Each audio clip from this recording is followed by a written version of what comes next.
All right, welcome to chapter 4, and we're going to talk about solutions. And if you recall, when we talked about mixtures in chapter 1, we talked about homogeneous mixtures. That's just where you have two or more substances. They retain their own unique chemical identity, each substance, but they're homogeneous, meaning it's uniform throughout the bulk of the mixture.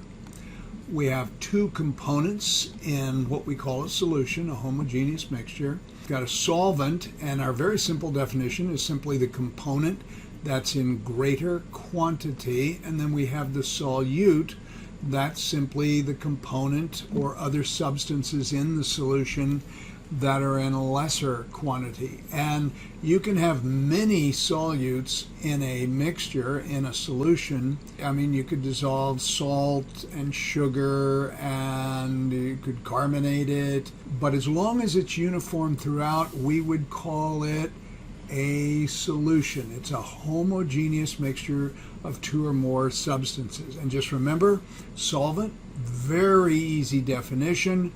That's just the component in greater amount. And then the solutes, that's the components that are in lesser amount. Let's talk briefly about electrolytes, introduce them. Electrolytes are simply solutes that exist as ions in solution. They can be soluble ionic compounds. Those are electrolytes. They dissociate into their component ions in solution. Electrolytes, very simply, are simply solutions that conduct electricity. They conduct an electric current. We can have dissociation of an ionic compound, something like sodium chloride, and I'll talk to you in more detail about that in a bit. And then you can have ionization of molecular compounds. These are usually things like acids, like HCl, HBr, hydrobromic hydrochloric acid, sulfuric acid, which is battery acid. That is the electrolyte in your car battery. So electrolytes, the long and the short of it, these are simply solutes that exist as ions in solution. And you remember ions. Ions are charged species. So charged species in solution are what we call electrolytes, and they conduct electricity. Dissociation and ionization, two different terms that end in the same result, ions in solution or an electrolyte solution. So we use the term dissociation typically when we're talking about a soluble ionic compound. So here's sodium chloride. Now, sodium chloride, as we talked about before, it's a big crystalline structure like this, and it's already made up of positively charged sodium cations and negatively charged chloride anions, but they're glued together by their positive and negative opposite charges. However, if I put sodium chloride into water, it does this. It dissociates into its sodium cations and its chloride anions. So the chloride anions come off, the sodium cations come off, and they exist as free ions in solution surrounded by water molecules. That's going to form an electrolyte solution. Ionization is referring to things like acids. Now, here is a molecular compound. It's hydrochloric acid, and hydrochloric acid is not ionic, but it is what we call a very polar compound. It has what we call a covalent bond, and we will get to that, but it's a very polar covalent bond with a big charge differential between the hydrogen atom and the chlorine atom. And so what happens when you put this in water, it forms ions. The electrons in that bond snap on to the chloride ion or to the chlorine atom, and so what you're left with is hydrogen ion and the chloride ion. And the chloride ion it's surrounded by non-bonding electrons, has a negative charge on it. The hydrogen ion has a positive charge. We refer to this as ionization because ions are formed when previously in the molecular compound they didn't exist. But the end result between dissociation and ionization is the same. We wind up with ions in solution and therefore an electrolyte solution. Non-electrolytes, these are substances, typically molecular compounds that do not form ions in water. Many molecular substances are non-electrolytes. Their solutions do not conduct electricity. Glucose is one of those. So if I take a big crystal of glucose, I have glucose molecules in a big lump, like a tablespoon full of sugar, and I put it in water, there is this dissociation of one sugar molecule from the other, but each one of those sugar molecules is a molecular compound without a charge. It's charge neutral. So you'll get discrete sugar molecules floating around. These are actually ring structures, but they don't have a charge, and they're just molecules that are floating around as separate entities, and they are charge neutral. So non-electrolytes do not put charges in solution, and they don't conduct an electric current or electricity. So let's take a look at water and hydrogen, and let's talk about polarity versus non-polarity. Here's a hydrogen. You have two nuclei, which is essentially just a proton, and you have a covalent bond between them. There's no separation of charge between these two nuclei. They are equally electronegative, and I know that term probably doesn't mean anything to you at this point, but this is neutral in the distribution of charge around this entire species. For instance, I don't have a positive charge over here and a negative charge over here. Now the water molecule is very different because what you wind up with, this is an oxygen atom, and it's bound to two hydrogen atoms. These guys down here are little tiny hydrogen atoms.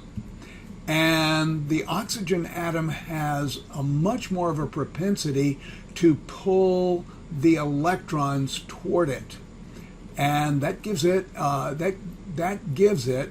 a very special property, which we polarity, or an extreme amount of polarity. So the water molecule H2O is what we call a polar solvent, okay, or it's a polar molecule. And that's going to enable water to dissolve a host of different substances. All right, so you have a partial negative charge on the oxygen end, a partial positive charge on the hydrogen end. Here's a different representation of the water molecule. It's a little bit easier to see in this, but what you need to remember is that water is very polar. This is going to come up over and over again, that water is polar, and you want to remember that. Okay, and that just means there's a separation of the negative and the positive charge on the water molecule. Now, this is not a full positive charge. This is not a full negative charge. What it means is that you have a separation of positive and negative charge across the surface of the water molecule, making it a polar substance. It has what we call a dipole moment. All right. So polar water molecule animation, let's go ahead and take a look at that. Canadian Museum. the water molecule. One oxygen gas molecule, two hydrogen gas molecules. They combine and form two water molecules, the molecule d'eau.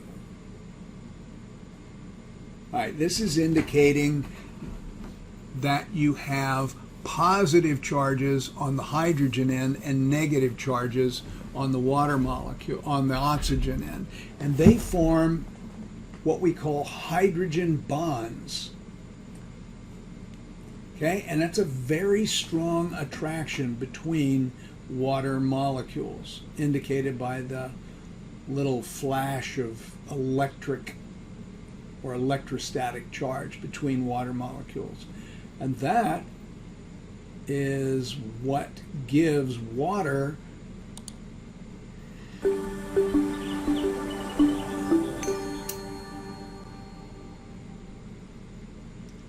here's water in the liquid state, at that liquid.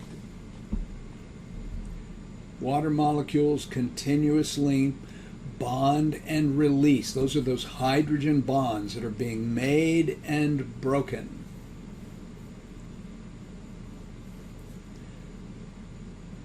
Now in the liquid state, those water molecules will float around each other.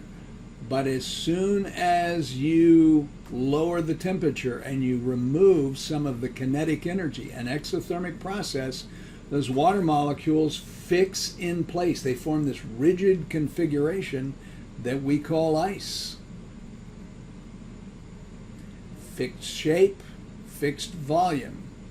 And you can see that that structure gives solid water, ice, a more volume as a solid than it has as a liquid, which makes it less dense than the liquid, which is why ice floats.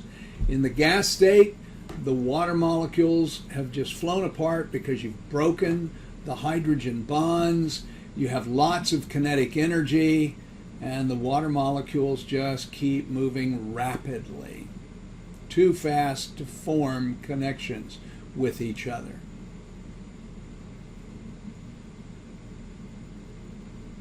So I just pulled this off of YouTube. We're going to show you the orientation of water molecules around positive and negative ions. That is the formation of an electrolyte solution, a solution that conducts an electric current. And we're assuming that this is sodium chloride.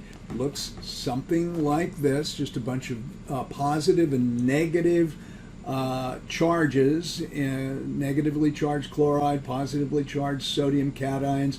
They're glued together by their charges. But as soon as you put them in water, because water is a polar molecule with the positive charge around the hydrogen atoms and the negative charge, the partial negative charge around the oxygen atoms, they're able to dissociate the sodium chloride crystal. So let's take a look. Sodium chloride crystals are held together by attractive forces between the positively charged sodium and negatively charged chloride ions. When a crystal of sodium chloride is placed into water, the hydrogen ends of polar water molecules attract the negatively charged chloride ions and gradually surround them. Likewise, the oxygen ends of water molecules are attracted to and surround the positively charged sodium ions. The hydrated ions drift away into the solution, allowing new water molecules to surround newly exposed ions. Gradually, the entire crystal dissociates into solution. Hopefully that gives you an appreciation for how that dissociation takes place. So what are electrolytes? These are solutions that conduct an electric current. What is it that enables a solution, a homogeneous mixture, to conduct an electric current? Ions in solution. We have two categories. We have strong electrolytes, substances that exist almost completely as ions in solution. Nearly all soluble ionic compounds are strong electrolytes, and these are substances we call salts typically. And if they dissociate completely and you have lots of positive and negative charges, we call those strong electrolytes. Weak electrolytes consist of solutes that only partially ionize in solution. Some ionic compounds will be weak electrolytes. Weak acids are weak electrolytes, and you only have a few positive and negative charges. Still conducts an electric current, but only very weakly, and I hope to demonstrate that for you right now. So here is our representation of a non-electrolyte solution, a weak electrolyte solution, and a strong electrolyte solution. So let's take a look. If I were to take two electrodes and I have an electric source over here, I just have a plug in the wall, and I have a non-electrolyte solution like pure water or maybe some sugar water, which is a molecular compound that doesn't form ions in solution, and I run that circuit through an electric light bulb. I have no ions in solution, so this solution will not conduct an electric current and the light bulb will not turn on. However, if I were to pour into this solution a weak electrolyte, something like vinegar, which has a weak acid, acetic acid, some solution that only contains a few ions in solution. You can see that or recognize that because I only have a few ions and I have more molecules in this solution and not very many ions, positive and negative, in this solution. So this would conduct an electric current, but very weakly. And then here I have a representation of a strong electrolyte. You see that all the particles in the solution are positive or negative. That's a lot of ions in solution. If that's what I have in my electrolyte solution, then the circuit will be closed strongly and you'll get the light bulb will light up very, very brightly.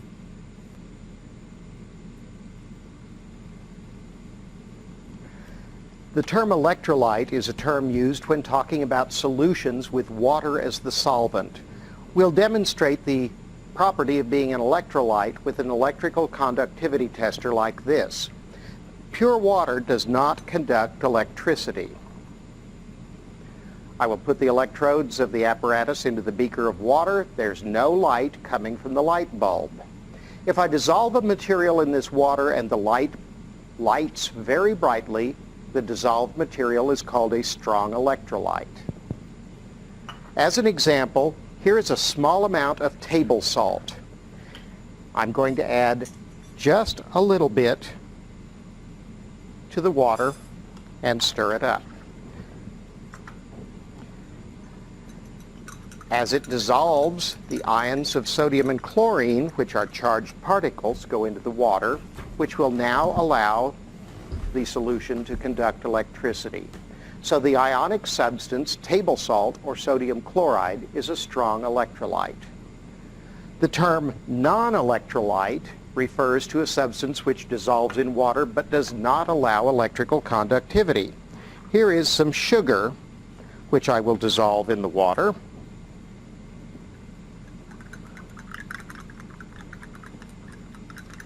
As the sugar dissolves, the light does not light up. So sugar is a non-electrolyte. Some acids and bases are also strong electrolytes. Here's an example of some hydrochloric acid. Only a little bit in the water,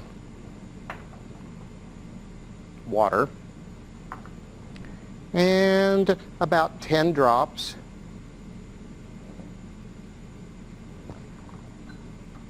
will allow the light to light up very brightly. So the acid is also a strong electrolyte, therefore it's called a strong acid. Acetic acid, on the other hand, dissolves but allows very little electricity to go through the water. See how the light bulb gives off much less light with a lot more acid. Thus we call acetic acid a weak electrolyte, and it is a weak acid. All right, so given what you've just taken a look at, let's answer these questions. Which of these is the representation of the strongest electrolyte? I can see that I do have some positive and negative charges here, but I also have molecules that have no charge. So this would indicate that HX is a weak electrolyte. HY has lots of positive, negative charges. As a matter of fact, everything is either a negative charge or a positive charge in HY.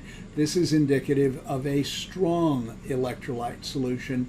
Here we have another weak electrolyte. We've got a lot of molecules floating around in here, but a few positive, negative charges. So none of these is a non-electrolyte or a representation of a non-electrolyte. But we have two weak electrolytes, and HY would be a strong electrolyte. And you'd want to be able to recognize that from the drawing.